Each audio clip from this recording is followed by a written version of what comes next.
Demonstrative article, इनको English में बोलते हैं डेमोन्स्ट्रेटिव आर्टिकल्स। आपको बस सबसे अच्छी जो बात इसके अंदर लर्न करनी है वो ये है कि ये डेमोन्स्ट्रेटिव आर्टिकल जो है ये है कौन सा आर्टिकल, ये आर्टिकल है दीज वाला आर्टिकल। ठीक है, मतलब इसको लर्न करने के लिए आपको 3-4 चीजें फॉलो करनी है। वो 3-4 चीजें क्या है भाई? डेमोन्स्ट्रेटिव आर्टिकल कौन सा होता है? दीज वाला होता है। इसका मीनिंग क्या है? इसका मीनिंग है this, that, these, those. This, that, these, those, यह वह ये वो। ठीक है, अब इस आर्टिकल की जगह तो अपन दास भी यूज कर सकते हैं क्या? क्योंकि दिस, दैट, दीज, दोज तो उसके लिए तो दास भी पढ़ा था अपन ने। दास का मतलब भी तो दिस, दैट, दीज, दोज होता है ना?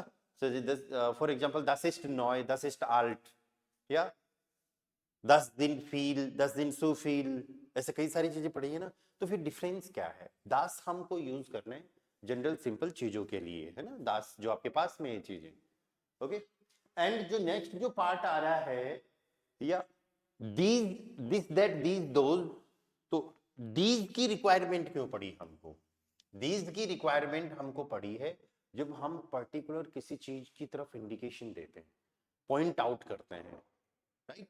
जैसे मान लो कि खूब सारी बुक्स हैं और फिर आप बता रहे हो वो वाली, वो है ना नीचे जिसपे ग्रीन पेज है, वो वाली बुक, पर्टिकुलर किसी चीज की तरफ पॉइंट आउट कर रहे हो। कहीं पे शॉपिंग करने गए, खूब सारी टी शर्ट्स पड़ी हैं, आप बोलो कि भैया वो देना ऊपर से तीसरी नंबर, नहीं नहीं ये नहीं, वो वाली, राइट? तो पर्टिकुलर किसी चीज की तरफ पॉइंट किया ना आपने, राइट? तो एक किसी पर्टिकुलर किसी चीज की तरफ, किसी पर्सन की तरफ, मतलब किसी नाउन की तरफ अगर आपको पॉइंट आउट करना है तो आपको क्या यूज करना है?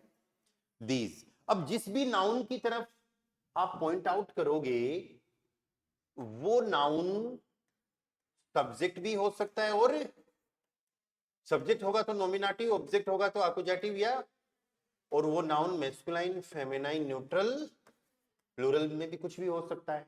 क्योंकि ये तो जब आर्टिकल फंक्शन कर रहा है तो इसके बाद में नाउन कुछ भी आ सकता है ना। ओके, तो जब नाउन कुछ भी आ सकता है तो हमको इसकी टेबल बनानी पड़ेगी आर्टिकल की। ठीक है, वो आर्टिकल की टेबल कैसे बनेगी? देखो, दीज तो हर जगह पे चाहिए अपन को, दीज तो कहां पर चाहिए? हर जगह पर चाहिए। तो मैं एक बार दीज लिख देता हूं, और फिर एंडिंग्स क्या होगी वो अपन लगाएंगे। एंडिंग लगाते ही आपको समझ में आ जाएगा कि ये क्या कहानी है।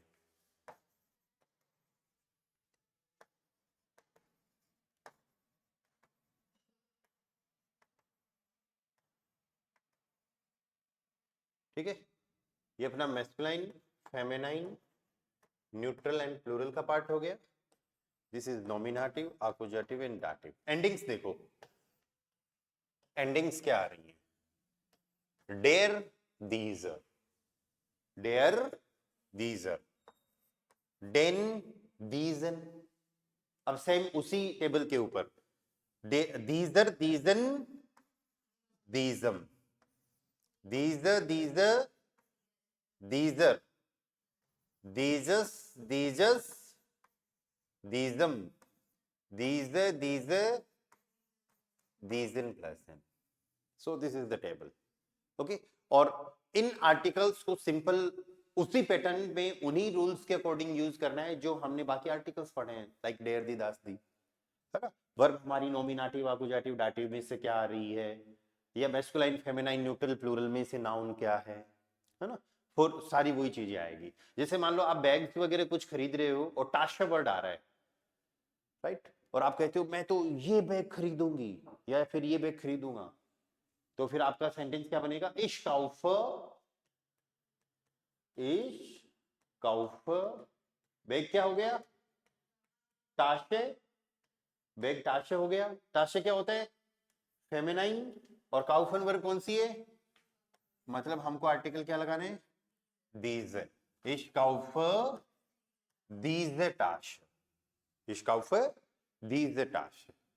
ओके, खूब सारे बच्चे हैं और फिर आप बोलते हो हमको इस बच्चे की हेल्प करनी चाहिए, we should help this child. Particular किसी एक बच्चे को आप इंडिकेट कर रहे हो, तो फिर आप बोलोगे वी शुड। वी शुड के लिए वियर, वियर जोलन, बच्चा क्या है? Kind, neutral, neutral. और हेल्प कौन सी वर्ब है? हेल्फन। डाटिव, डाटिव, डाटिव है ना विक्रम? तो क्या आ जाएगा? Wir sollen diesem Kind helfen. We should help this child या फिर kid. Okay. Do you have this pen? Do you have this pen? Satzfrage.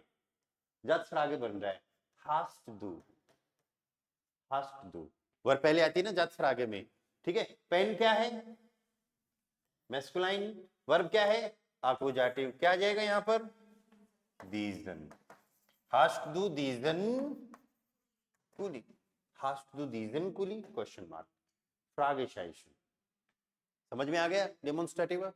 Okay. अब अगर इसके क्वेश्चन की बात करें तो इसका अगर क्वेश्चन मान लो ये आंसर में है और क्वेश्चन की बात करें तो क्वेश्चन बनेगा विच से, और विच हमने A1 में ऑलरेडी पढ़ रखा है। विच की भी टेबल होती है वेल्शर, वेल्शन, वेल्शम, EREN, वेल्शे, वेल्शे, वेल्शर। ये मैस्कुलाइन पार्ट है, ये फेमिनाइन पार्ट है, nominative, accusative and dative. Then we have neutral, वेल्शस। सेम एंडिंग्स हम यूज कर रहे हैं, राइट?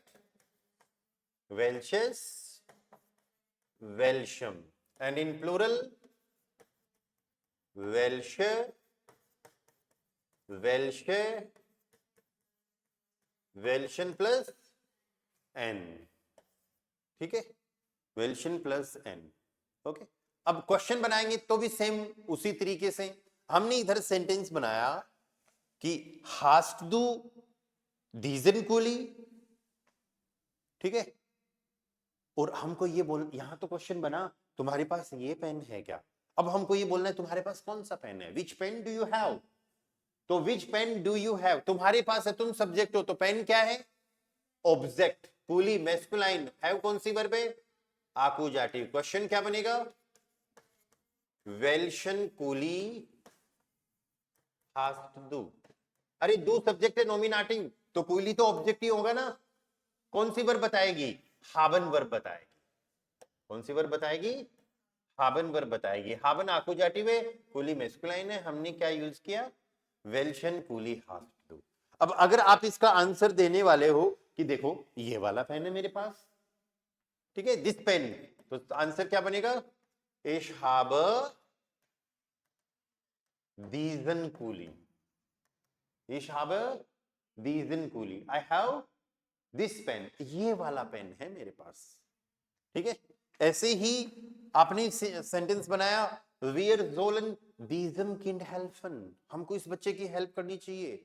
और अब सेंटेंस बनेगा हमको कौन से बच्चे की हेल्प करनी चाहिए, ठीक है? तो डाटिव, न्यूट्रल, वेल्शम। वेल्शम किंड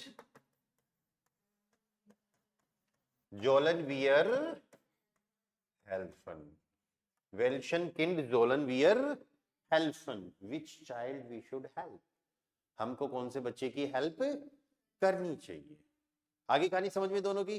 चलो, ये छोटी सी चीज थी, इतना ही पार्ट है इसके अंदर।